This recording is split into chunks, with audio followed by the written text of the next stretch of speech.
This channel does not promote any violent, harmful, or illegal activities. All content provided by this channel is meant for an educational purpose only. MDH chana masala এখন ছোলা হোক বা বরবটি দানা, সাদা চানা হোক বা কালো, সব রান্নাই হবে অসাধারণ। MDH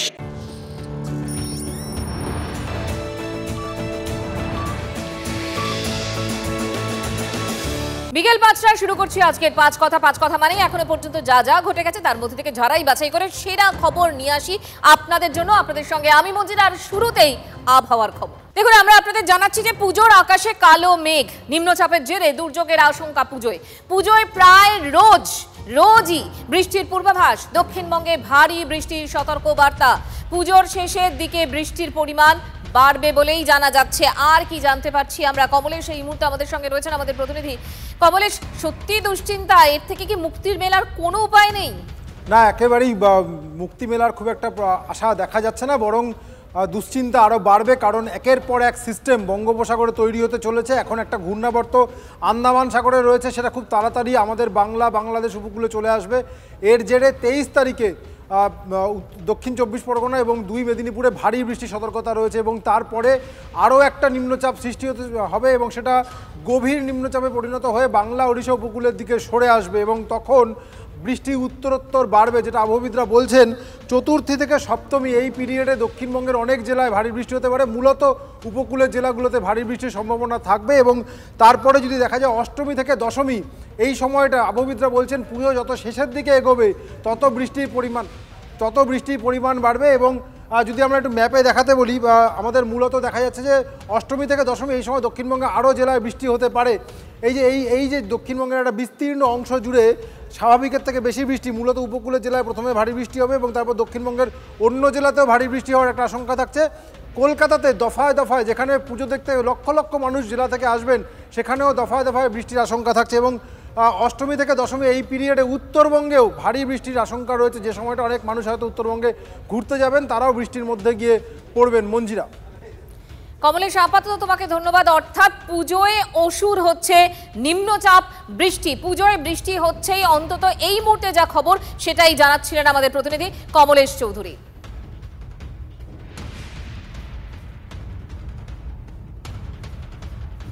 22 তারিখ থেকে কিছুটা বৃষ্টিপাতের পরিমাণ দক্ষিণবঙ্গে বাড়ার সম্ভাবনা রয়েছে। দক্ষিণবঙ্গের 26 থেকে 29 যে পিরিয়ডে বলা হচ্ছে, এই সময়ে আমাদের একটা বিশ্লেষণে যেটা উঠে আসছে তাতে 25 থেকে এই পিরিয়ডের 25-26-এর মধ্যে অ্যারাউন্ড 25-এর মধ্যে একটা নিম্নচাপ, এটা আমাদের গভীর নিম্নচাপে পরিণত হতে পারে পরের দিকে, যেটা হচ্ছে 26-27-এর পরের দিকে। এটাই যে 26 থেকে 29 এই পিরিয়ডের মধ্যে এর প্রভাবটা থাকবে। তো এই পিরিয়ডের মধ্যে আমাদের বৃষ্টিপাত কয়েকদিন প্রায় সর্বত্রই হালকা থেকে মাঝারি বৃষ্টিপাত এবং 2-1 দিন অনেক জায়গাতেই হালকা থেকে মাঝারি বৃষ্টিপাত থাকবে। 30 থেকে 2 যেটা রয়েছে সেখানে প্রথমের দিকে 30 থেকে 2-এর শুরুর দিকে হয়তো বৃষ্টিপাত থাকবে, অনেক জায়গাতেই হালকা থেকে মাঝারি বৃষ্টিপাত হবে এবং কিন্তু বৃষ্টিপাত ক্রমশ বাড়তে থাকবে এবং শেষের দিকে বৃষ্টিপাত কিছুটা বেড়ে 1-2 জায়গায় ভারী বৃষ্টিপাতও হতে পারে।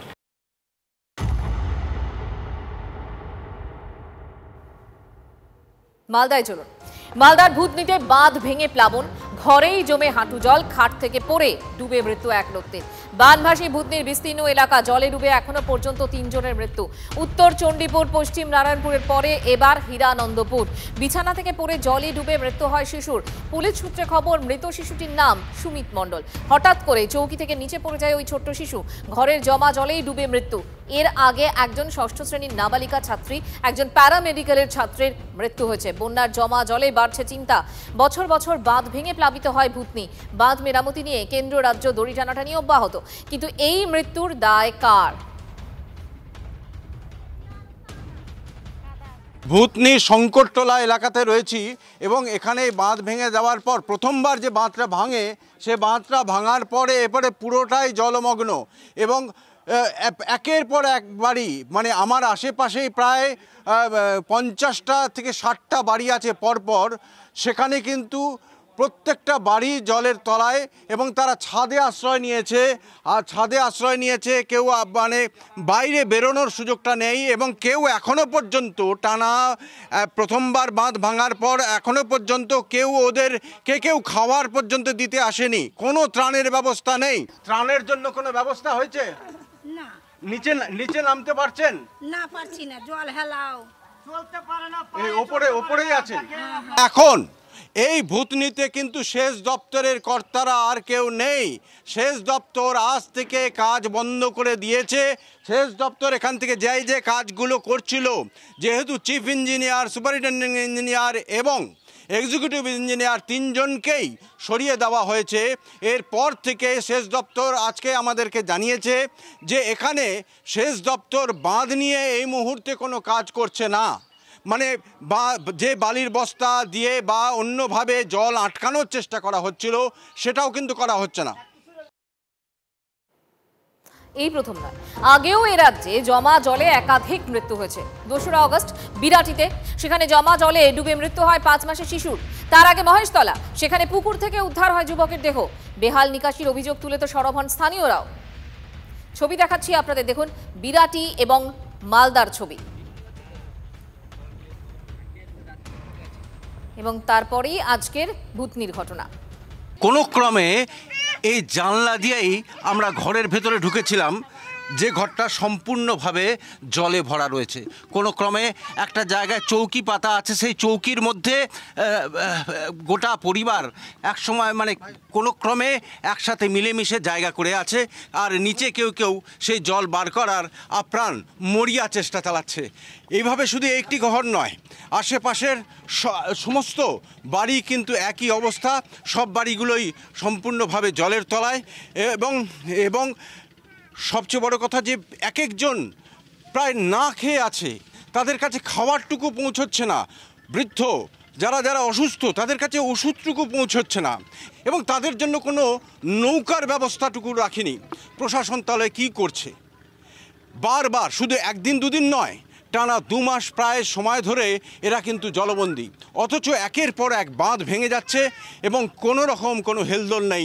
জেলা প্রশাসনই হোক বা সেচ দপ্তর বা জনপ্রতিনিধিদেরও কোনো উদ্যোগ দেখা যাচ্ছে না এই মানুষগুলোকে কিভাবে বাঁচাবে। মালদা থেকে ক্যামেরায় মুজিবর শেখের সঙ্গে শুভতোষ, TV9 বাংলা। কিছুই পাওয়া যায় না, এরকমই আমি এই অবস্থায় বসে আছি, কোথাও যেতে পারছি না। কোনো ত্রাণ দিতে কেউ আসেনি? না, কিছু না। কোনো ত্রিপল দিয়েছে বা কিছু? হ্যাঁ, একটা তিরপাল দিয়েছে। কে দিয়েছে? নেম্বার দিয়েছে। আর কিছু পাননি? না, কিছুই পাইনি। এখন খাবার দাবার কিভাবে হয়? আপনার ঘরে তো জল, এখন কি করব? বসে আছি, ছাতু করা আছে, ছাতু খাচ্ছি আর হচ্ছি। হ্যাঁ, 11-এ। ও পরীক্ষা দিতে পারলো না, কালকে পরীক্ষা দিতে পারেনি। মানে যেতেই পারলো না? না, যেতে পারলো না। 12টা বেজে গেল, মাস্টারকে ফোন করে বললো, তো মাস্টার বলছে আসতে হবে না, বারণ করে দিল। এখানে কি নৌকা নেই? না, নৌকা আমাদের গ্রামে আসছে না, তো কোনো সাহায্যই নেই আমাদের। আমরা কিছু খাওয়ারও আনতে পারছি না। কিভাবে আছেন আপনারা? খুব কষ্টে আছি, যা খাওয়ার বানানো আছে সেগুলোই খাচ্ছি আমরা। না খেয়ে আছেন প্রায়? হ্যাঁ, না খেয়ে। এনডিআরএফ টিমকে কল করি, কিন্তু এনডিআরএফ টিম আসেনি।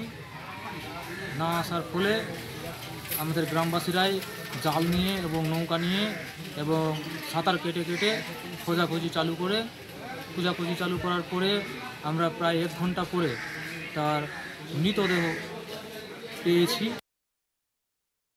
আমাদের একার পক্ষে সম্ভব নয়।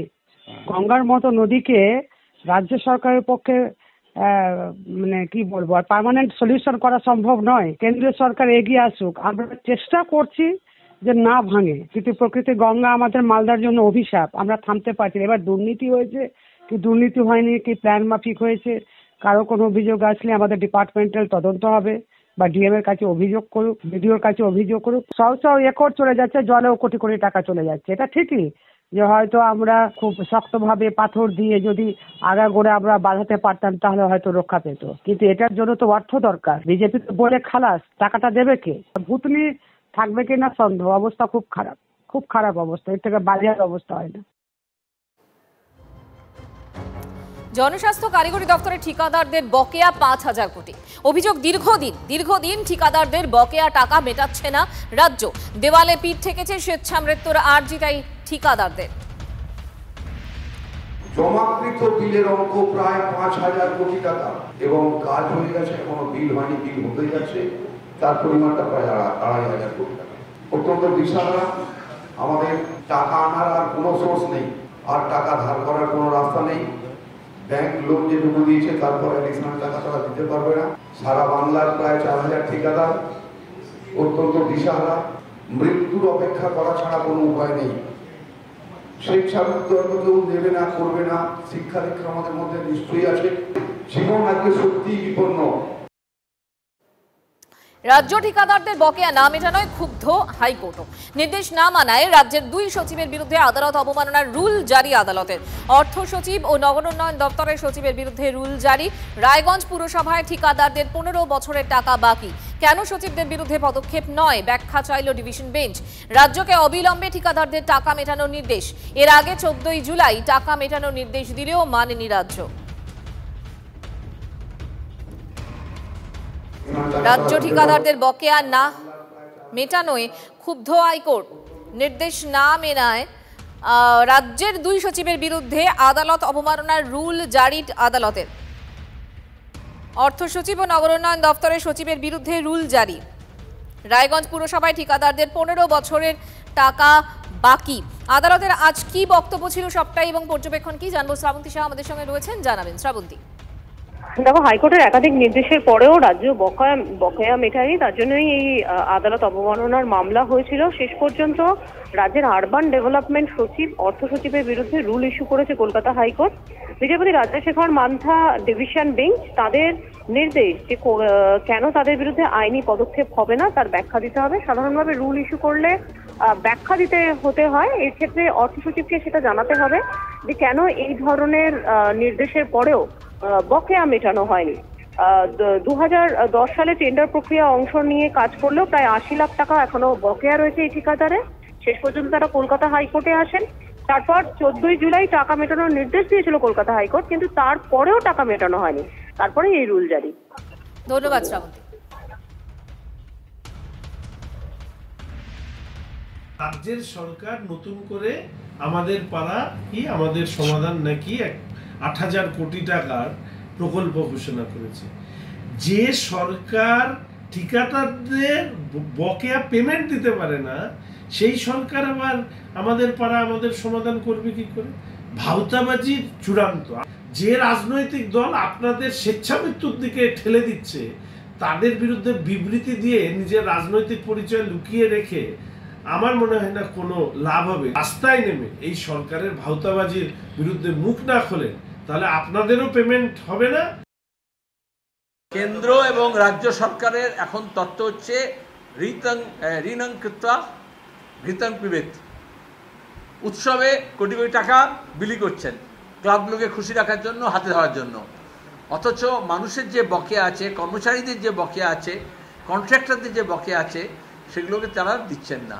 কন্ট্রাক্টর যা রাস্তাঘাট আজকে এই অবস্থা এই জন্যই আছে, কোনো ঠিকাদারের টাকা পেমেন্ট করা হচ্ছে না। বকেয়া নিয়ে রাজ্য জুড়ে ক্ষোভ বাড়ছে ঠিকাদারদের।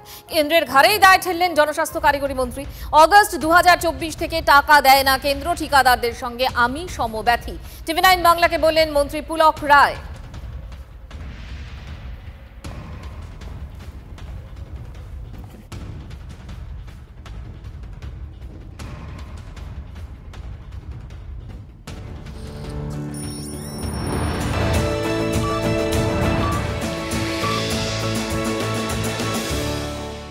যদি MDH কিচেন কিং কিচেনে থাকি তো আমরা যা ইচ্ছে তৈরি করতে পারি। বেগুনের ভর্তা, আলু কপি, ভিন্ডি মশলা, আরো অনেক কিছু।